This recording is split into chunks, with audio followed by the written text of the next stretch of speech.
அந்த கிராமத்திலேயே மிகப்பெரிய செல்வந்தர் தான் ரத்தினவேல்.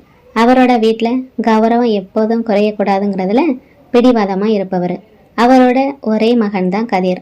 நகரத்தில் படிச்சுட்டு வந்தப்பயே கூடவே சுமதின்ற பெண்ணையும் அழைச்சிட்டு வந்தான். சுமதி அமைதியானவ, ஆனால் அவளோட அடர்த்தியான முழங்கால் வரை நீண்டிருக்கும் கூந்தல் ஊர் முழுக்க பேசப்பட்டுச்சு.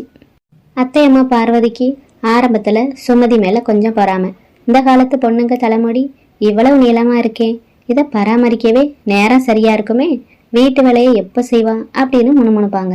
ஆனால் சுமதி வந்த சில நாட்கள்லையே வீட்டோட நிலைமையை மாற தொடங்குச்சு.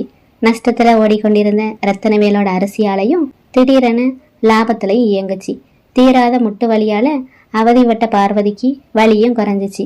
இதுக்கெல்லாம் காரணம் சுமதியோட மந்திர முடின்னு வீட்டில் வேலை செய்கிற முதியவர் பெரியசாமியும் கிளப்பி விட்டாரு. ஐயா, சின்னம்மா தலை வாரும்போது கீழே விழுற ஒரு முடி எடுத்து நான் மாட்டு கொட்டகையில வச்சேன்.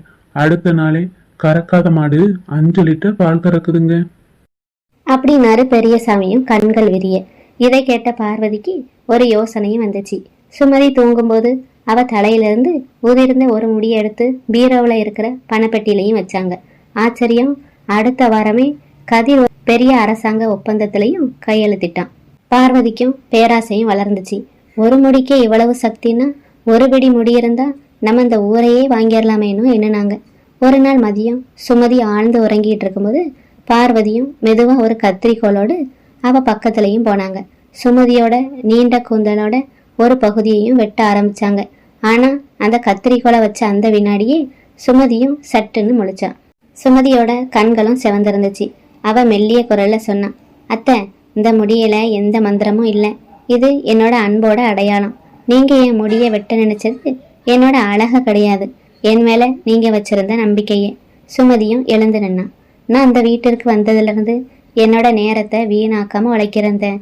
ஆளை நஷ்டத்துல இருந்தப்போ நான் என்னோட நகைகளை அடகு வச்சு தான் கதிர்கிட்ட பணம் கொடுத்தேன். உங்க மூட்டு வலிக்கு நான் தினமும் பாலில் கலந்து கொடுத்த மூலிகை பொடி தான் காரணம்.